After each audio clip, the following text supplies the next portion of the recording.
نحمدہ ونصلی ونسلم علی رسولہ الکریم اما بعد بسم اللہ الرحمن الرحیم وللہ علی الناس حج البیت من استطاع الیہ سبیلا صدق اللہ العظیم۔ اللہ رب العالمین کی طرف سے مسلمانوں کے لیے بیت اللہ کا حج ضروری ہے کہ جب ان کے پاس اس کے آنے جانے کا یعنی خرچہ موجود ہو۔ تو یہاں یاد رکھیے حج کے دنوں کے اندر یعنی جن دنوں میں اس حج کی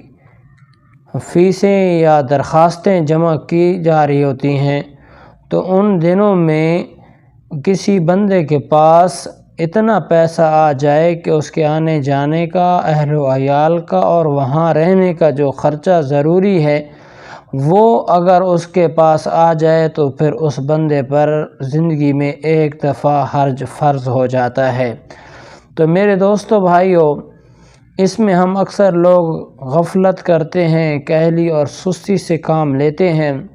مال و دولت آنے کے باوجود بھی ہم اس کو لمباتے رہتے ہیں، حتیٰ کہ نبی کریم صلی اللہ علیہ وسلم نے ایک سخت وعید فرمائی ہے۔ فرمایا کہ جو بندہ بیت اللہ کے حج فرض ہونے کے بعد بھی حج نہیں کرتا تو پھر وہ مر جاتا ہے، اور مرے گا تو وہ پھر اس کا میرے ساتھ کوئی تعلق نہیں ہوگا، چاہے وہ یہودی ہو کہ مرے یا عیسائی ہو کہ مرے، یعنی غیر مذہب ہو کہ مرے، جس طریقے سے بھی، تو یہ اس کا میرے ساتھ کوئی تعلق نہیں ہے۔ تو لہٰذا دوستو، حج ایک بڑا اہم فریضہ ہے، اسلام کا چوتھا رکن ہے، اور اس کو فرض ادا کرنے کی نیت سے انسان کو ہمیشہ دل میں جستجو اور شوق رہنے چاہیے،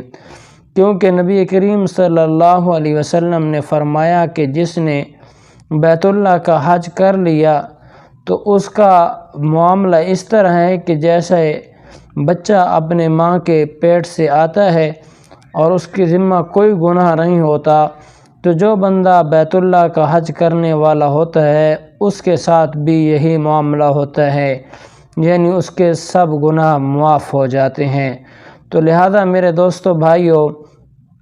آپ کو کچھ بات سمجھ آ گئی ہوگی۔ مزید یہ بات سمجھی ہے کہ یہ چار مال جیسے زکوٰۃ والے ہیں وہ ہوں یا اسی طریقے سے گھر میں ضرورت سے زائد اتنا سامان ہو، مثلاً بس بندے کا ایک گھر ہے اور دوسرا تیسرا چوتھا پلاٹ ہے، تو اب وہ اس کو بیچ کر اگر حج کر سکتا ہے تو اس پر حج فرض ہو جائے گا۔ اور اسی طریقے سے اگر وہ غیر ضروری چیزیں تو نہیں ہیں لیکن اس کے پاس چار مالوں میں سے سونا، چاندی اور اسی طریقے سے مال تجارت اور نقدی میں سے اتنے پیسے آئے کہ جس کی وجہ سے وہ آنے جانے کا راستہ سارا کچھ کر سکتا تھا، تو یاد رہے ایسے بندے پر حج فرض ہو جاتا ہے۔